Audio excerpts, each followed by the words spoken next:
You're listening to the Real Women in Business podcast. I'm your host, Cass McCrory, and in this podcast, we highlight women in all kinds of businesses. For yourself, someone else, full-time, part-time, overtime hustle, together we will learn from and with one another. And if we get it right, it'll lift us all. Let's get into it.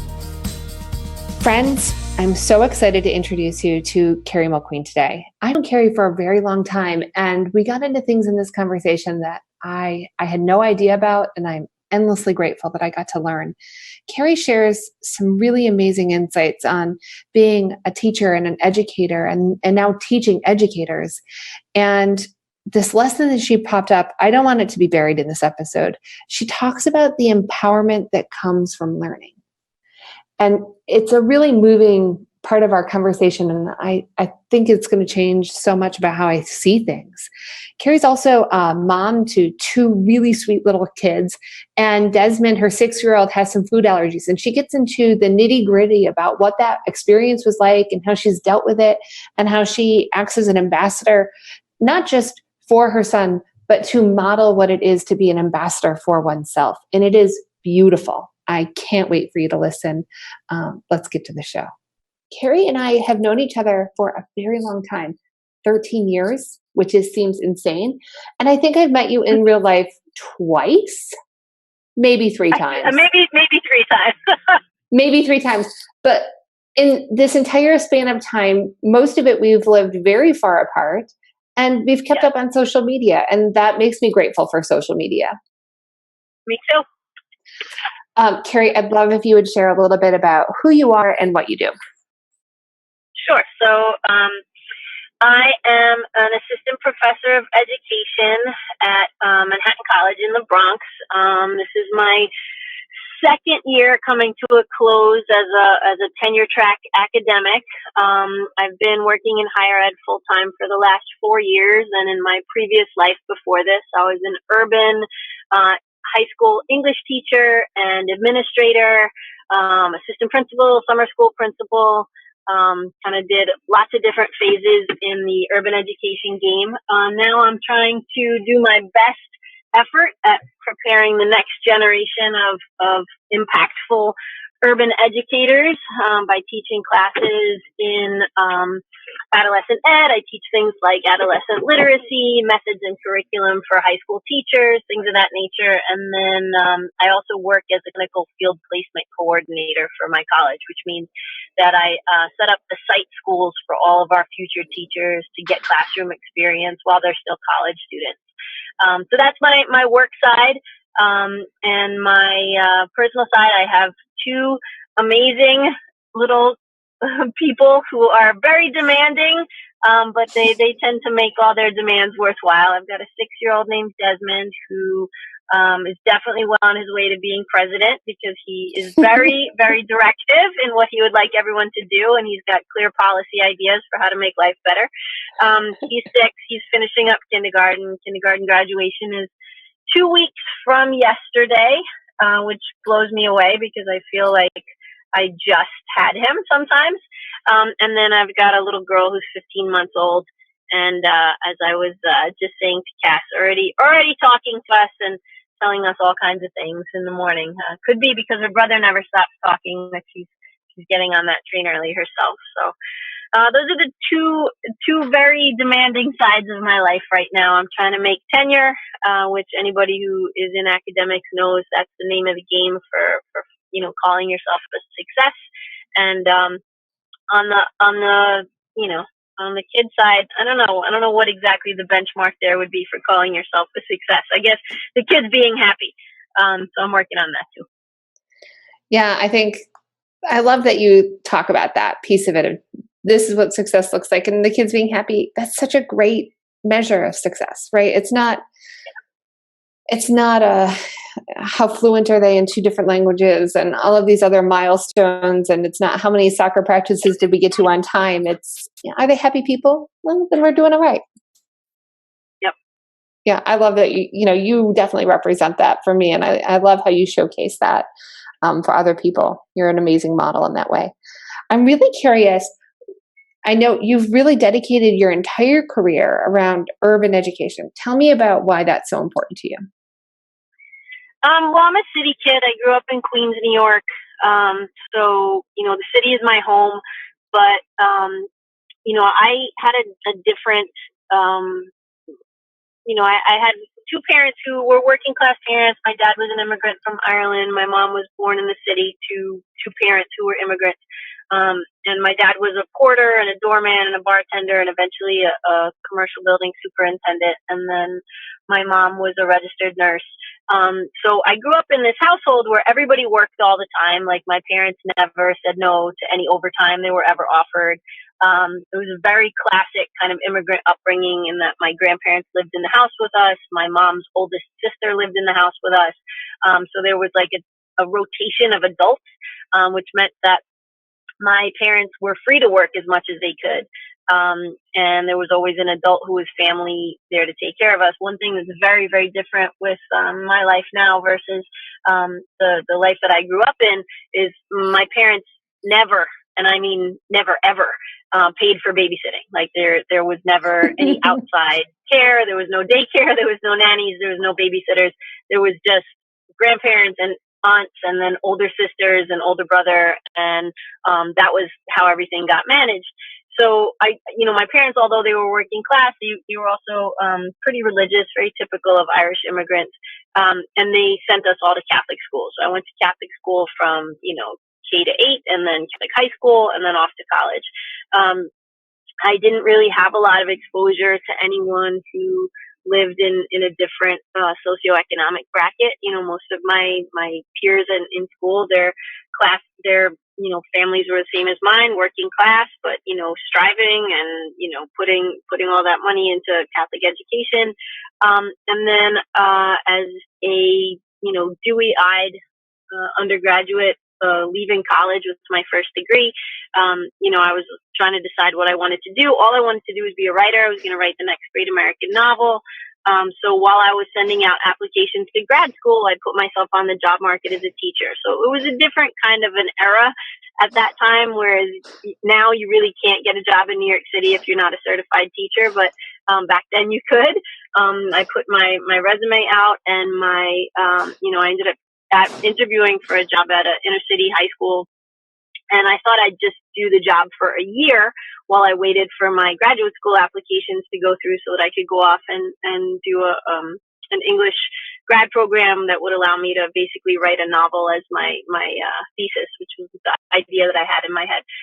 But that didn't happen because as soon as I stepped into a classroom, the age of 23, I was completely in love. Like I loved it. I loved the give and take with the students. I loved the energy of working in an inner city school. I loved that the kids were from different cultures than I was. There was a tremendous amount of crossover. So that first job was actually a parochial school, but very different culturally from the ones that I had gone to. But when I was in there, I saw the same thing from those parents that I had seen from mine. The parents were working constantly to pay for the tuition because they wanted their kids to have a leg up in the world. The parents were from Haiti and Jamaica and Guyana and Trinidad and Dominican Republic and lots of other places, East Africa, West Africa, that I could name. And I got to learn about those cultures through my students, and I just loved it. I loved being in these classrooms where there was so much teasing about who came from where and what country was better, and kids wanting to play music for me that was, whether it was reggaeton at the time or whether it was, East Coast hip hop, like wanting to show me what they were interested in, and me trying to figure out as a new teacher with very little educational training at the time, how to parlay those interests into like classroom experiences, right? Like how could I leverage the stuff they were interested in and get my lessons to be more aligned so that they would engage with them more. I ended up going back to school and I got a master's degree in English and then did an extension to do adolescent education at the graduate program. Brought all that stuff back to the school. I taught for 5 years, the first go around, and then I left there and enrolled in a PhD program because I was so interested in what I had been doing, and a lot of it figuring out on my own, that I decided, all right, let me get in and try to, learn more about this so I can be a more effective teacher, so I can figure out what I want to do next. I did a PhD program in English, because I had been an English teacher, but I focused on composition pedagogy. So like, what were the best practices of helping students learn how to write? How do teachers engage students, when the common, voice on the ground is that, reading and writing are getting less important. Students want to do them less, which, by the way, like, I don't find that to be the case at all. I find it to be the case that students don't want to do things that they're not interested in, but if you make assignments relevant to them, they're not any less likely to do them than we were when we were in school. So I did that for 2 years. Then I went back to the high school game, and I was a head of department for an English program. I went from there to working in administration. I was a summer school principal, and then I was an assistant principal. And then I worked for the New York City system as a teacher development coach for new public school teachers in the high school level. And I was doing that right up until my own kids came along. And then I realized that working 7 a.m. to 7 p.m. And being totally, totally devoted to other people's children wasn't sustainable if I wanted to be the kind of mom that I wanted to be. So I parlayed that PhD into change of careers, and I moved into higher ed and started doing teaching the future teachers, which was like the first big sacrifice I had to make as a mom, which was, one of those things where I realized, like, sometimes you can have it all, but you can't have it all at once. That was like a big thing for me. I always thought, like, oh, well, my mom worked and she took care of us. But I think parenting in previous generations, the expectations were a little different than now. And B, as I mentioned earlier, we had this tremendous, like, multi-generational support system that my mom and dad were able to lean on. And that's not really how family structures work these days. For me, like, having been the youngest of four, both my parents are deceased. So there's no calling upon them to watch my kids while I go off and work till 7 o'clock at night. So I've definitely had to get a lot more creative with my scheduling. Like, I'm talking to you right now, and it's, mid-morning. I spent my morning out today at visiting site schools in the South Bronx, because I want to get some of my college students into some more higher needs schools so that they can see what those schools are doing to try to bridge the gaps in culture between school community and home community. And I'm having this conference call with you from my car, and then I will go back and have a department meeting on my campus in about an hour, and then I'll jump from there to picking up my son from kindergarten.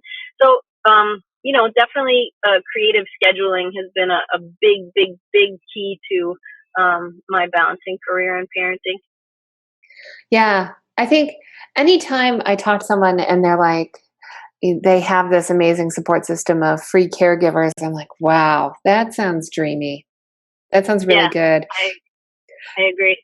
Because I grew up the same way. I mean, we didn't live with my grandparents. We didn't have, we didn't share a home, but I almost know their homes better than I knew my childhood home. That's how much time I spent there. I was either at my grandma Janice's house or I was at my grandma Teresa's house, and I was in their kitchen and I was in their gardens. I was in the woods, and that's all I knew. And kind of getting to this place in life where I have these four little people, I'm very blessed. I have, we have a lot of family around us, but it's different. It's not the way that it was when I was growing up. And I think in some ways I've decided that I wanted to be the mom and grandma that my grandmas were to me, to my kids, because I had so many enriching experiences, and that feels like a lot sometimes. I think that's a really interesting thing that you say, because I feel like that too. I had all these really, like, enriching and fun experiences with, like, my grandfather taught me how to garden. He also he taught me how to read. I was reading before I was in school because he taught me how to read by reading the comics with him every day in the newspaper.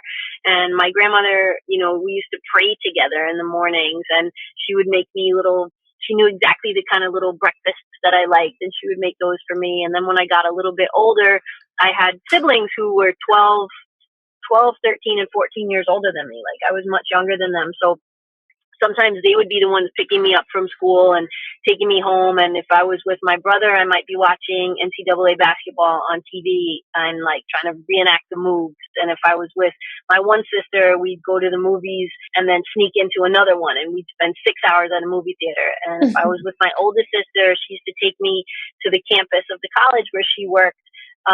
Where she went to school, and all of these experiences were so awesome, and I never felt like, like I was missing out on family time because my parents were at work, because I was with family.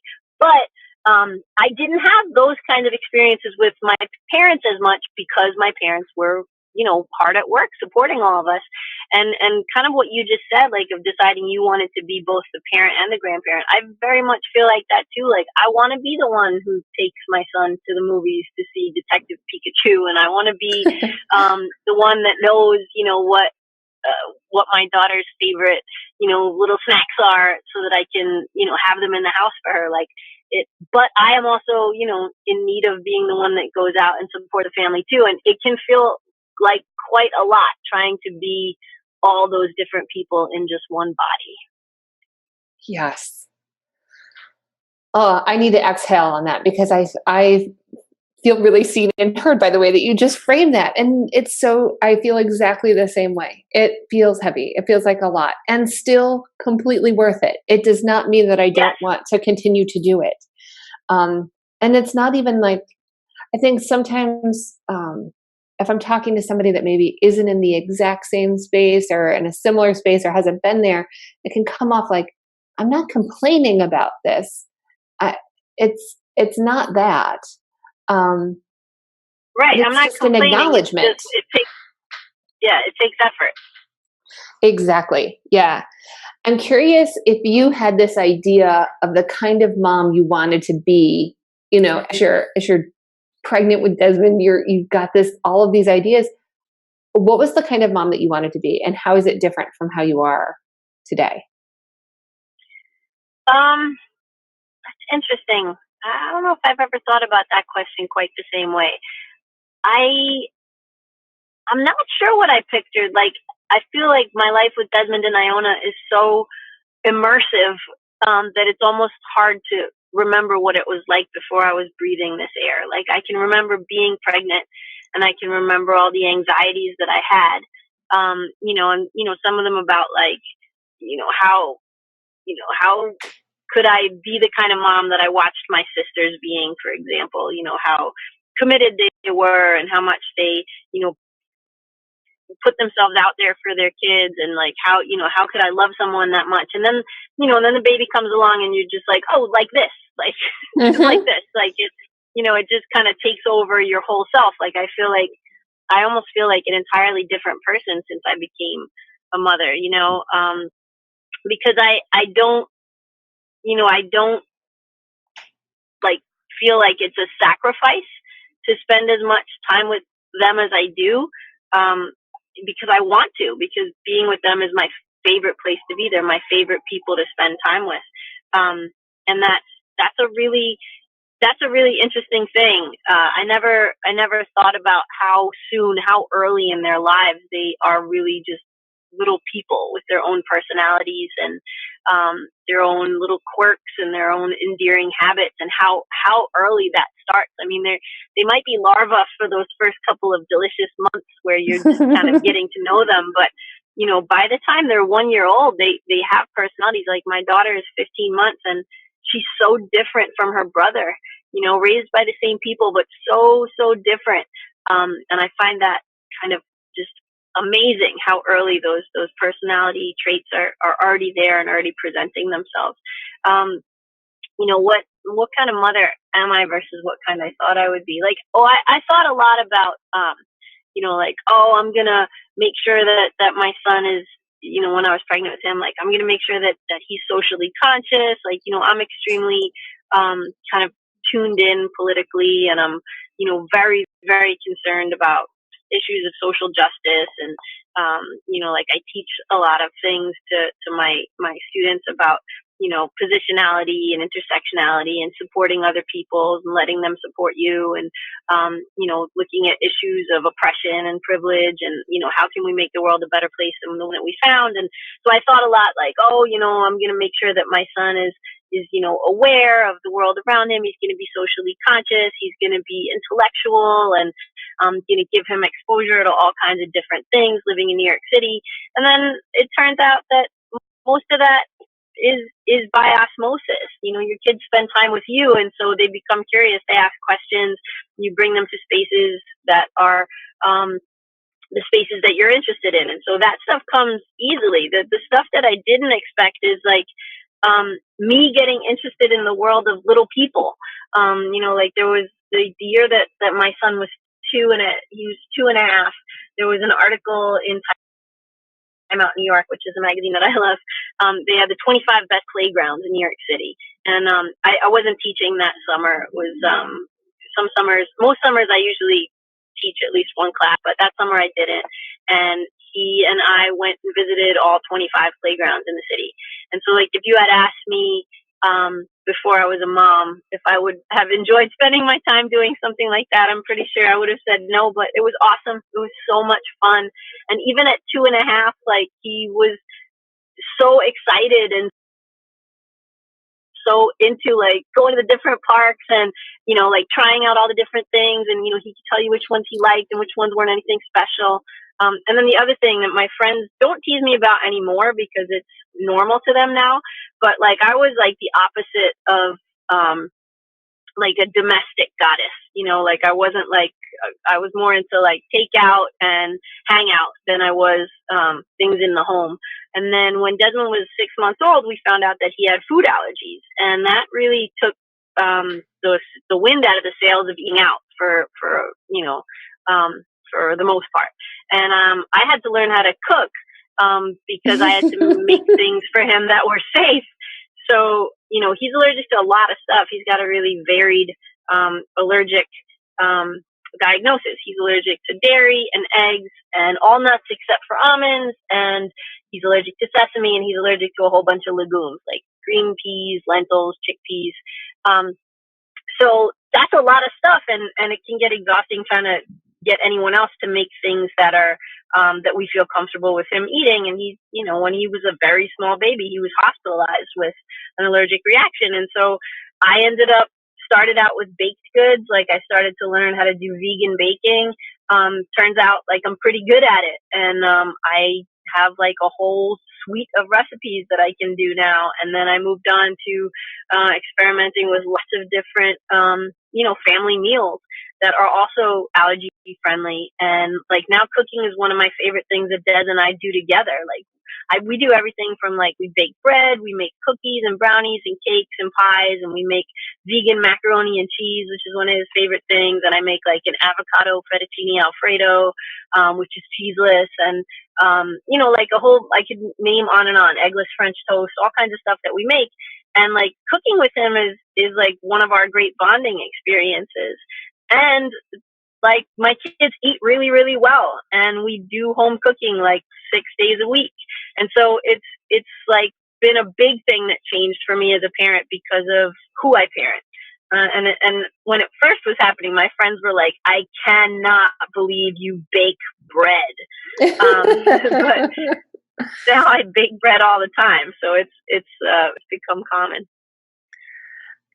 I'd love if you would like get into that a little bit more when you got that diagnosis and you're like, I'm going to have to learn a whole new suite of things. How did you approach that?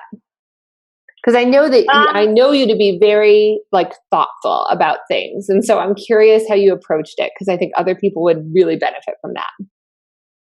So, I mean, when we first found out that he was allergic, he had an allergic reaction to dairy when we introduced it into his diet when he was 6 months old. So that was really scary. Like, there's nothing like the pediatric ICU to really wake a person up and make you kind of say, oh my God, like, no, this is going to be like a real thing. We're going to avoid this. We don't want to end up back here ever again with the most important person to us in the world. So, it's really motivating. is like in a nutshell. And I don't mean it to be so dire, but it was extremely scary. It is an extremely scary condition, because it's really, misunderstood a lot.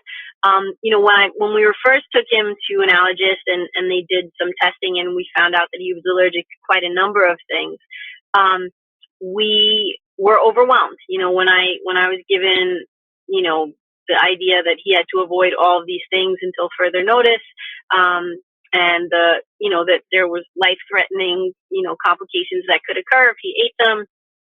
That was extremely overwhelming. I definitely hyperventilated over that and cried and worried, like, oh, can he have a normal life if he can't ever eat, ice cream from the Mr. Softy truck, or if he can't ever have, a bacon and eggs breakfast, all these kind of things. But I'm also a very methodical person. I'm a researcher. So as soon as the shock wore off, I started reading. I read people's blogs about, living with food allergies. I read about what do people do to keep their kids safe in school when they're not with them all day. How do people approach it, that have, these multiple allergies. So it's not just one thing, but a whole series of things. And the more I read, the more empowered I felt. And then once I started to take the responsibility on myself of doing the cooking, I felt more in control, and it made it easier for example, just even extending it one ring out, right? So like my best friends and my sisters, who were other people that, Desmond would be eating at their houses, his dad's parents, talking to them about it. So all of those different pieces of the puzzle, once I got comfortable cooking, it was a lot easier for me to then show them how to keep him safe and talk about, what kinds of things are, not acceptable risks to take if he's going to be eating with you, and talk to them about, having like a pantry, some pantry staples, like these are safe brands, these are safe ingredient lists. If you have these on hand, you'll always have something he can eat in a pinch. So getting comfortable with that myself made it easier for me to onboard more people to be comfortable with it. And then from there, taking control in other areas, and getting empowered. Like I found out what was the best hospital for allergic care in New York City, and it turns out that the pediatric allergy team at Mount Sinai is on the cutting edge of everything. So we went out of our way to get him an appointment there and get his allergist moved to that hospital. So we do all the care through them. They always have the latest research. They always give us good advice. They're very reachable. They're used to working with kids with the condition, so they're able to speak to it really well. They have like a whole suite of support, everything from like workshops for parents to support groups and all kinds of stuff. We don't participate in all of it, but just the fact that they have all of it speaks to kind of their perspective on the condition. And then, I started long before he was in school. I started talking to people in the public school system. Okay, what do I have to do to make sure that he's safe? What kinds of things do I need to communicate to the teachers, to the administration? And I've just realized, like so many parents have for so many reasons, that you have to become an advocate for your kid.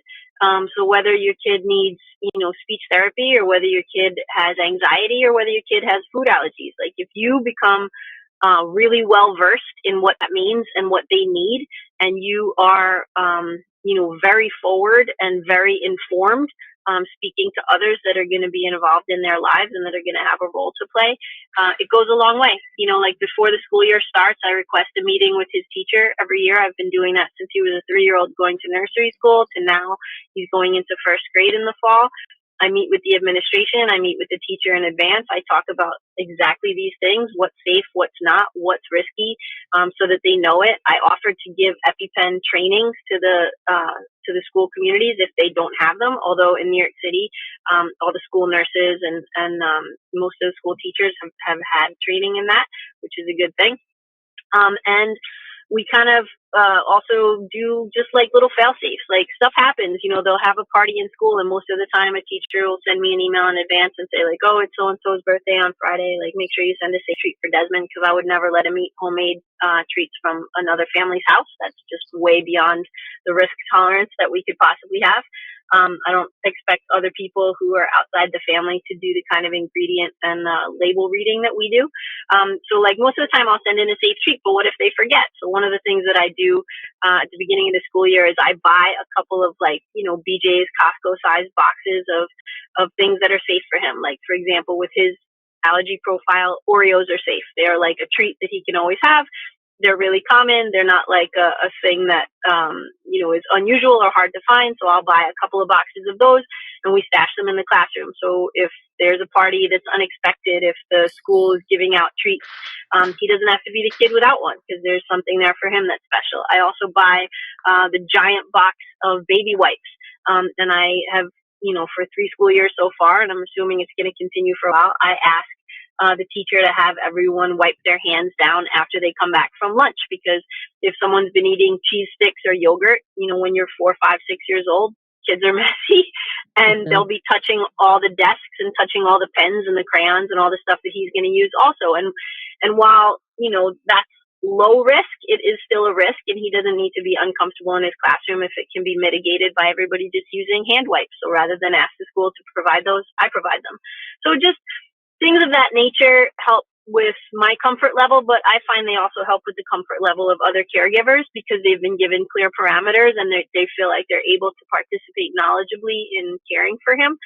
And so it can be a lot sometimes to have to remember all this, but, going into 3 years or finishing up 3 years of school now, it's become kind of a routine, and I'm comfortable with it, and I'm much more comfortable speaking up for him because I have practice.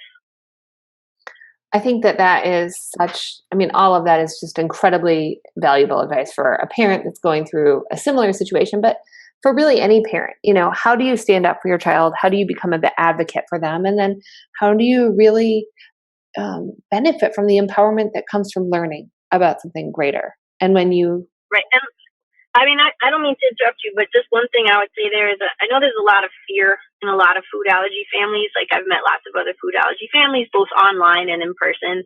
I participate in a lot of online communities for food allergy families.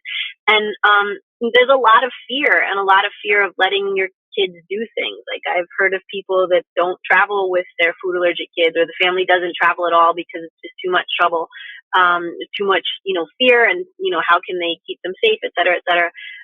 But I go the other way. We don't say no to really much of anything because of his food allergies. When he was 3 years old, we said no to a Chuck E. Cheese birthday party because I just didn't think there was any way a kid who was at that time contact reactive to dairy could possibly go there. But in terms of life experiences, we don't say no to things. Like I've taken him on international vacations twice. And I think it's extremely valuable for him to hear me talk to waiters and hotel managers and family members. Like we took him to Ireland and we explained it to family members when we were over there so that they didn't think we were being rude by not letting him eat what they served, but saying like, no, we actually brought food from the grocery store. If I can grocery shop for him in New York City, I can grocery shop for him in Dublin. It's the same process of reading labels.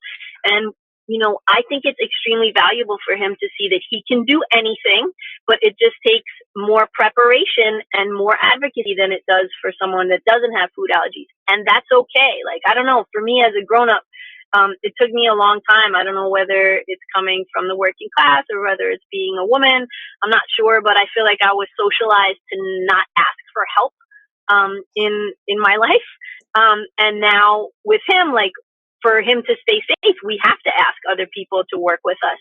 And I think it's extremely valuable for him to realize, like, it's not too much to ask other people to take you into consideration. You should be taken into consideration. You have just as much of a right to be on this plane, eat in this restaurant, be part of this school function, be on this baseball team, all these things as anyone else.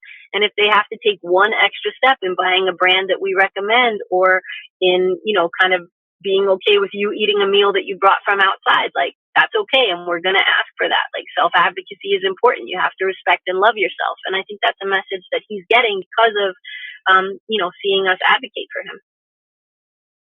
What a powerful lesson for him, and also to be learning with him. It's really interesting that you mentioned this idea of socialize to not ask for help, because I've recorded a few podcasts this week because I try to batch these things. And this idea of our greatest lesson right now is women learning how to ask and accept and receive the help that we want and need, not because of everything else that we've done, right? To not make it a transaction at all, but to just, you know, exactly what you said, you should be taken into consideration.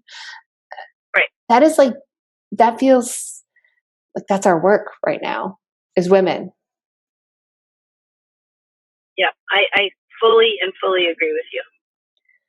I don't know where that fell off for me. I don't know. I know that I was very well cared for. Everything that I asked for and needed was provided. I don't know when it was I learned that I should just be handling everything myself. But I learned that somewhere. Yeah. I don't know when it was. I'm not sure when it was for me either, because I was also very well cared for and looked out for. But by the time I was an adult and starting my own family in the midst of my career, like, I very clearly had the message in my head, like, I need to be able to handle everything perfectly. And it's a real, like, failure if I ask for help. And that was wrong, but I'm still fighting off that feeling internally.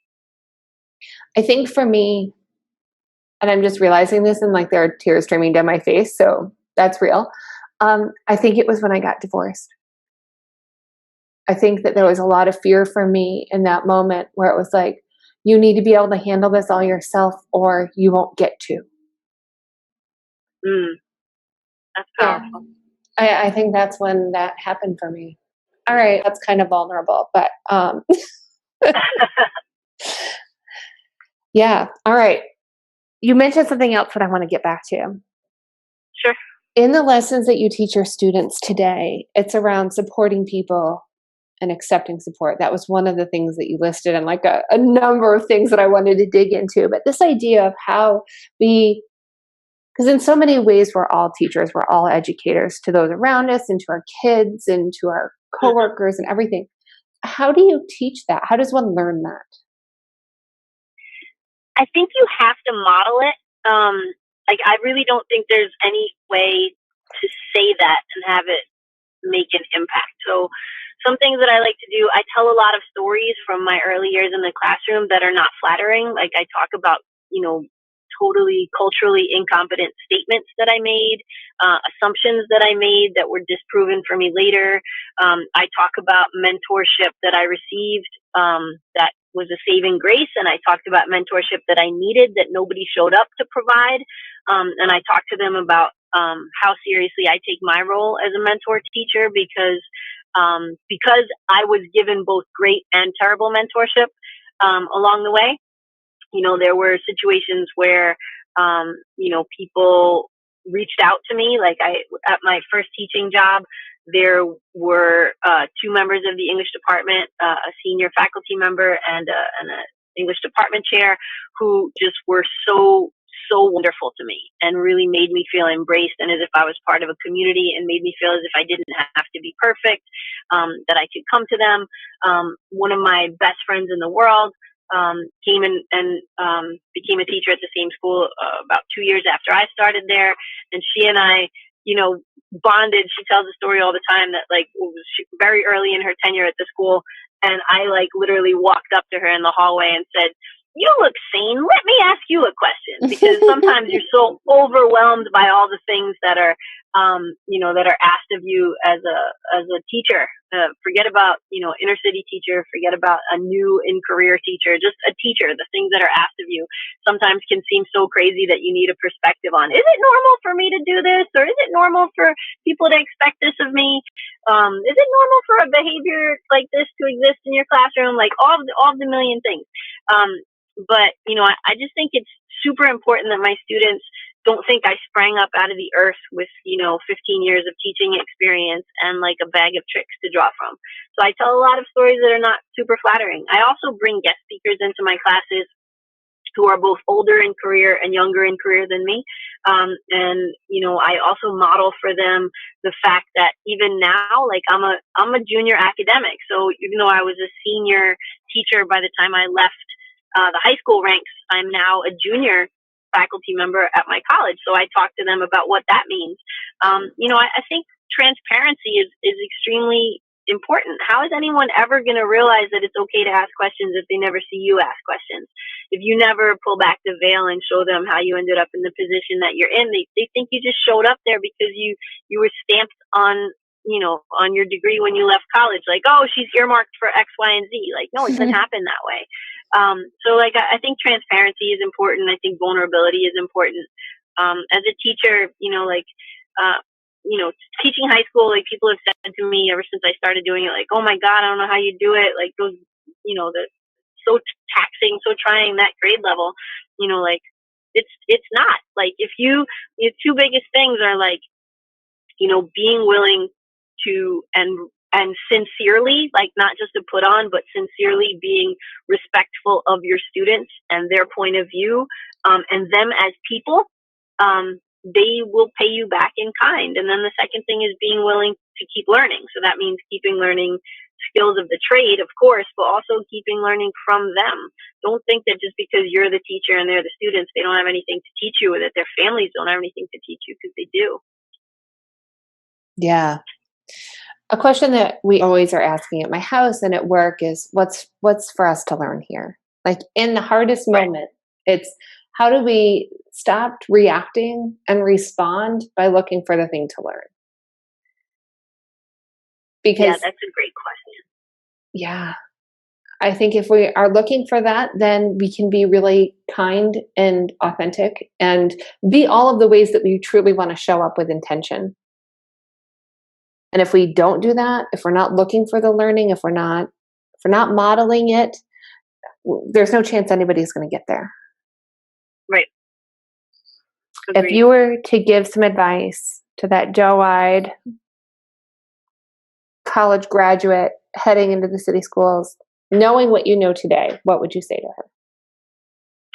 I would say to them, number one, ask questions.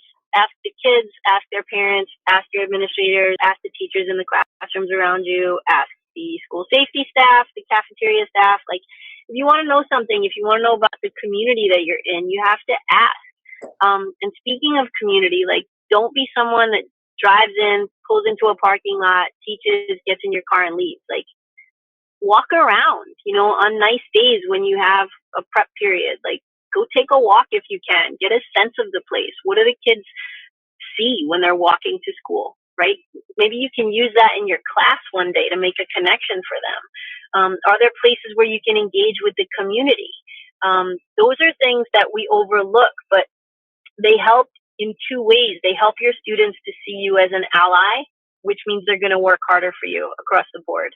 And it also helps you to understand your students better without them having to spell it all out for you. Those are really, really crucial things. I think that there's a tendency to feel like, as a teacher, you have to have all the answers. I still remember the first time a student asked me a question about my content area in class that I didn't know the answer to. I was mortified. But now I realize, like, that's going to keep happening until I retire. Like, there's no way I can learn everything, but, like, you model for the students that the information is available, instead of saying to them, like, either some, made up nonsense or brushing it off and not answering it. You say, like, I don't know the answer to that, but, like, let me find out and I'll get back to you. Hold me to it. Ask me again tomorrow. Or you say to them, let's find it out together. Like, classrooms are hooked up to the internet. If you have the capacity, maybe you look that up if it's relevant to the class material. Like, that kind of openness is going to lead to a really successful career. And the other side is just, like, if you have a picture in your head of one of the benefits of teaching being kind of the 8 a.m. to 2:30 p.m. life, like, that's not going to work out. Like, it's a really hard job. It's really hard. My first year as a teacher, I used to regularly fall asleep on my living room rug in the evening with all my clothes still on from work, because I was so exhausted from holding their attention all day and from the performative aspect of the job, in addition to the lesson planning and the grading and the this and the that and the this and the that. But if you are willing to work and you embrace that, and you embrace the work as a way in which you learn more as well, that's going to benefit you as well. That is brilliant advice. Ask questions, be a member of the community, be and answer honestly and know what you're getting into. I love that. Yeah. Yeah. Okay, I want to get into a couple of rapid fire questions because these are things that people always want to know and they just are not curious enough to ask, and we'll get into those and then we'll wrap up. Okay. What tactical thing do you do each week that brings you personally greater ease? Okay, so one thing that I do that brings me greater ease is I no longer go grocery shopping. I have my groceries delivered, and it is just the most like luxurious thing that at the same date and time every week my groceries arrive. It's so simple, but it's like bought me back time. Plus, like I can kind of intentionally meal plan because of it. I can intentionally, plan for school lunches for my son. So that's just like wonderful. I am all about like, I know this is probably terrible, but I'm all about that kind of automation. So like I use that for my groceries now, which is a big help with planning for family meals. And then I also, am like a coffee addict, and I have my coffee app, and my coffee is ordered by mobile app, and it is ready for me to get on my way to work every morning. Just so like these are like little time savers that are just like when you're a working mom and you're doing a school drop off and a daycare drop off and then going to work. Those are just enormous little wins. I also moved about a little bit less than 2 years ago. It'll be 2 years in August. I moved to the town where my college campus is located. And so even though I am now doing like kindergarten drop off and pick up and daycare drop off and pick up, and those require a car, I can walk to work from my home, which is just an incredible thing. So I dropped the kids off. I kind of rejiggered my mornings, and I have my class schedule set such that I can drop the kids off and then go home, and then get myself ready for work and walk over there in a way that isn't frantic and frenzied. So those are big time, like practical, either big things like a move and little things like these automations. And then the other thing about things that bring you ease is I have over the last, I would say 10 years of my life, been an off and on meditator. Like I try to do it daily. I'm not totally there yet, but I used to be. Like I used to be a daily meditator. I think the kind of 2-child life, I haven't quite gotten back to my regiments and routines, but I am endeavoring to get there because I know that I do feel better as a person, and especially with patients and my interactions with other people when I can bring that mindfulness into my life every day. That's fantastic. And I love how tactical you got with like the grocery delivery and the coffee. Sometimes, and honestly, the big move, that's a huge thing. So frequently, I feel like we don't give ourselves the headspace or the permission to be like, what would radically improve my life? Yeah. A move so that you can do that. That was a radical improvement in my life. Yeah. And like so frequently, I think people don't do the radical improvement because they're like, oh my gosh, that would be so hard. But the opportunity cost of not doing it is even greater. 100%. Like I feel like I'm able to do more at my job because there's no commute in my life anymore. And also because everything is so shrunken. Like my son's school is a mile from my campus. And so I'm able to employ college students as after school babysitters. And that means that nobody needs to have a car. Like, they pick him up, they walk home, he gets some exercise and some fresh air. It's all like in the community. And 2 years ago, I was commuting, 40 minutes each way over a bridge and tolls and traffic, and it really wore me out. And now I don't have that anymore. And yes, moving is stressful, but once it was done, my quality of life was so much better. Amazing. Okay. What's your go-to song when you need to up your energy? My favorite song is Tegan and Sarah. Where Did the Good Go? I love that song. That's like a big pump me up song for me. I also really like "Stronger" by Kanye West. So those are two good bangers. And then my favorite artist is Pink. So this week I was really lagging on energy because between all the end of year kindergarten stuff like field day and a variety of other things that I've somehow gotten involved in volunteering with on top of the end of the school year at the college, I was just exhausted. And so Pink's Beautiful Trauma album has been on repeat at a very high volume in my car. Stronger is the song that literally finishes every walk and run that I've ever done since it came out. That's awesome. I can't even hate it. Not even a little bit. I just love it all. What time do you wake up? 6. What's breakfast look like for you? Breakfast is different every day. So our favorite breakfast, which we probably have at least once a week, is bacon and avocado sandwiches.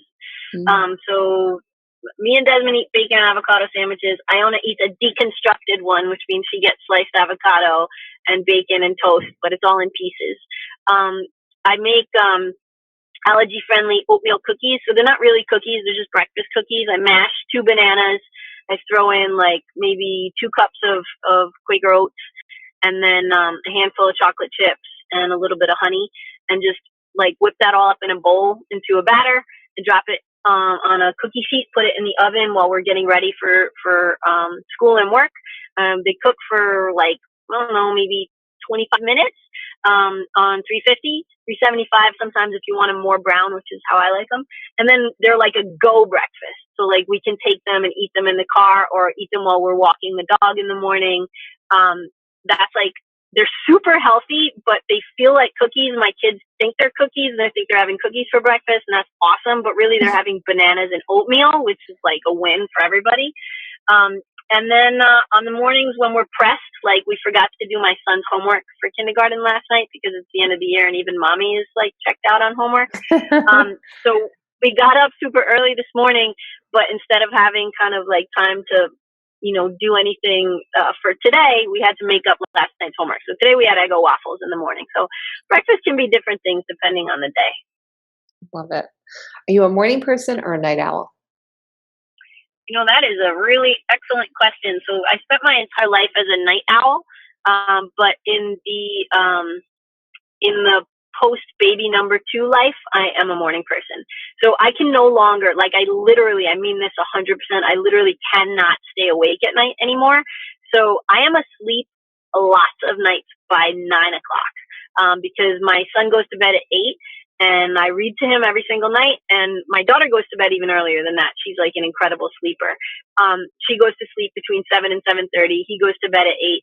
We read a couple of stories, and 9 times out of 10, I fall asleep also. And so the other side of that is I'm getting decent rest because I'm not trying to stay up and do work projects, which I did that up until last year. I would stay up and grade papers at night and plan my lessons at night. And now I don't. I set aside time in my office now that I have an office to do that during the week. And when I don't have classes in the morning, I work in the morning after the kids get dropped off. Or even this morning, I got up super early. I was up before 5 and because I had a project that I needed to submit a draft for, and I couldn't stay awake to do it last night. I was too tired. So I went to bed super early with my 6-year-old. And then I got up this morning and I worked early. And it's funny because it really has shifted the way that I look at my schedule. I used to think everything could be done in the dark, late night hours. And now, no, everything gets done early or it doesn't get done at all. I'm the same way. It used to be very different. I used to remember getting a project and, kind of working until 2:30 in the morning and feeling what a rock star I was. And now it's it's 9:15. I'm I don't even know what I'm doing awake anymore. I got to go. I got to go to bed right now. Exactly. Yeah. What is the book you give the most?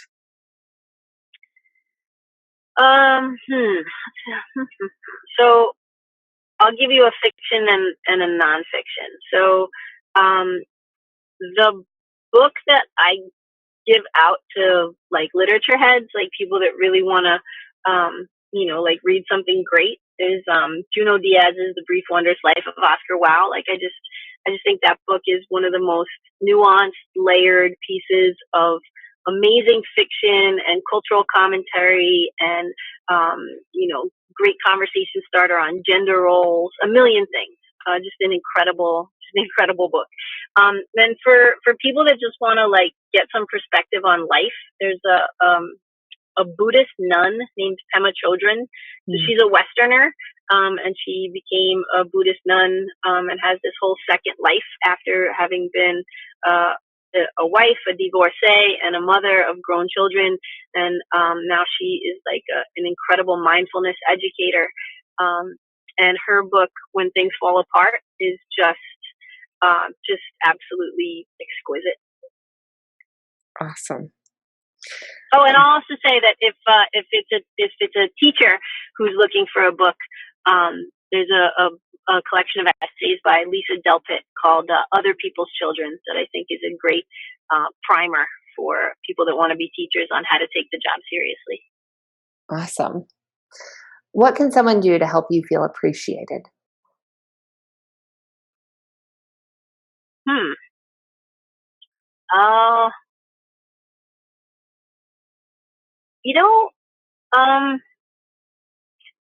Like someone that really wants to like listen to kind of like my work, like on the job side, like someone that really wants to talk about collaboration and talk about, what I do is great. Sometimes in academia, it feels like you're working in a silo. So those conversations can be really rejuvenating. On the personal side, like someone who takes something off my plate without me having to ask is something that makes me feel really appreciated. Nice. Kerri, do you want people to follow you online? And if yes, where? Oh, that's a good question. I don't. I need to have an online social media presence that's aligned with my job, because my Instagram feed, while very robust, is mostly it's like 75% my children and 25% things that I'm eating.